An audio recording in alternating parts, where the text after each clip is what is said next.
औकात चाहिए होती है। हर सवाल टूटता है ऐसा नहीं है, एग्जाम में नहीं होता ये सवाल, एग्जाम में नहीं होता। एग्जाम में हम इसको कैसे करते हैं, हमने तो कभी देखा नहीं था ये सवाल। ये आपकी बहुत बड़ी गलतफहमी है, आपकी नहीं, जो शिक्षक अपने आप को बहुत बड़ा धुरंधर समझते हैं, अभी उनकी सोच भी वहां तक नहीं पहुंच पा रही। वो खुद, मैं देख रहा हूं 4-4 घंटे में 100 सवाल कर रहे हैं। बच्चा क्या करेगा खास, वो इस सवाल को देख के कह रहे हैं कि इस सवाल में तो कोई ट्रिक नहीं लगेगी। अब आप कहेंगे मैंने बाद में लगा दी, चलिए छोड़ते हैं इसमें। ठीक है जी, गुणा ठीक है मैंने 3600 200 3840 में 96 जोड़ना, पहले 100 जोड़ा 39 फिर 4 कम कर लिया। ठीक है जी, तो यहां तक बात बनी। अब मेरे भाई के क्या है, के एनी नेचुरल नंबर, के का मान ऐसा लेना है कि 53 से डिवाइड करने पर कोई भी कंचा ना बचे, यानी कि 53 से पूरा पूरा डिवाइड हो जाए, 53 से पूरा पूरा डिवाइड हो जाए, के का मान ऐसा लेना है। अब एक बात आप समझो मेरे भाई, के का मान नेचुरल नंबर हो गया तो 1 या 2 या 3 या 4, ऐसा तो कुछ और तो कुछ होगा नहीं, दशमलव में तो होगा नहीं। अगर ये सारे ऑप्शन देखो तो ये 7800 के करीब है सारे ऑप्शन। तो मैं के का मान ऐसा, मैं सॉल्व ही ना करूं सवाल को, मैं अपने हाईफाई टेक्नोलॉजी लगा के का मान ऐसा ले लूं कि ये संख्या 7800 के नजदीक आए भाई, क्योंकि जो भी नंबर होगा इसी स्टैंडर्ड फॉर्म का होना चाहिए। ऑप्शन से पता चला 7800 के नजदीक होना चाहिए, तो के का मान मुझे 2 रखना पड़ेगा कि 3900 का दुगुना 7800।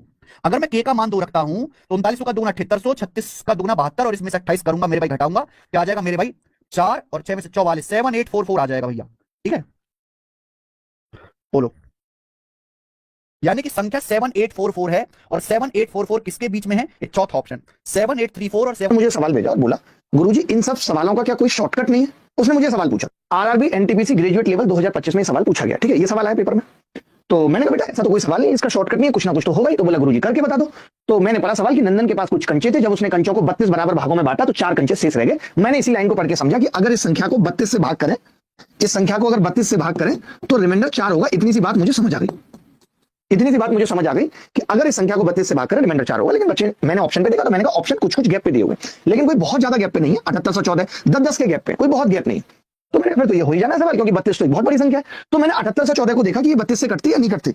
मैंने क्या किया, 7814 को देखा, 7814 को मैंने कहा 32 से कटती है या नहीं कटती। तो 32 से तुरंत भाग लगाया, मैंने कहा लो जी 32 से भाग लगा देते हैं, 32 दूनी 64। आपने कहा कितना बचेगा जी 4, 1 1 32 चौका 128, कितना बचेगा 11 और 2 13 और फिर 34 फिर 128। तो मैंने कहा 6 बच रहा है, 6 बच रहा है, यानी 7814 को जब मैं भाग लगा रहा हूं 32 से तो 6 बच रहा है। आपने कहा जी मुझे तो 4 बचाना है, आपने खुद कहा जी मुझे तो 4 बचाना है, तो मैंने कहा 2 कम कर देते हैं ताकि 4 बचे। यानी 7812 एक ऐसी संख्या होगी जिसको 32 से भाग करेंगे तो कितना बचेगा, 4 बचेगा। बच्चा बोला जी 7812 तो यहाँ किसी ऑप्शन में नहीं नजर आ रही। वो बोला कि क्या केवल 7812 होगी, मैंने कहा नहीं, अब इसके आसपास और ले सकते हैं, जैसे 32 इसमें जोड़ दूंगा, अगर मैं इसमें 32 जोड़ता जाऊं तो 4 ही बचेगा। तो आपने कहा 7844 हो सकता है उत्तर, मैंने कहा बिल्कुल हो सकता है। फिर मैंने 32 जोड़ा तो कितना हो गया 7876 हो सकता है, 32 जोड़ा 7876। मैंने कहा या फिर इसमें से 32 घटा दो, तो आपने कहा 32 घटाने पे कितना आ रहा है जी 7800 में से 7780 आ रहा है। अब मैंने ऑप्शन के हिसाब से जब मैं देखने जा रहा हूं तो पता चला कि 7814 और 7824 के बीच में इनमें से कोई भी नहीं है, ये उत्तर नहीं हो सकता। 7794 और 7804 के बीच में भी कोई नहीं, ये भी नहीं हो सकता। फिर 7864 और 7874 के बीच में ये भी कोई नहीं है, आप बताओ अगर है तो। नहीं, 74 से पहले 76 अगर होता, फिर 7834 और 54 ये है, और ये इस सवाल का उत्तर है। देखिए, और मेरा इंटेंशन सिर्फ यही रहता है कि यार हमने जो सीखा है, हम बच्चे को वो सच में वो राह दिखाएं, पढ़ाने से मतलब नहीं, जिससे वो सिलेक्शन ले पाए। कि मुझे सवाल करने आते हैं, मैं बहुत सारे सवाल करा देता हूं, मैं 4 घंटे में 100 सवाल करा लेता हूं, मैं इंडिया का नंबर 1 एजुकेटर हूं। इंडिया का नंबर 1 एजुकेटर का मतलब ये नहीं है कि आप इतने टुच्चे से सवाल में ये कह रहे हैं कि यार ये एजुकेटर ने फंसाने के लिए सवाल दे दिया है। और नहीं, हम इसको, इस सवाल में हम 10 मिनट खराब करने के बाद, 5-7 मिनट खराब करने के बाद कह रहे हैं अब मैं इसमें अपनी हाईफाई टेक्नोलॉजी लगाता हूं।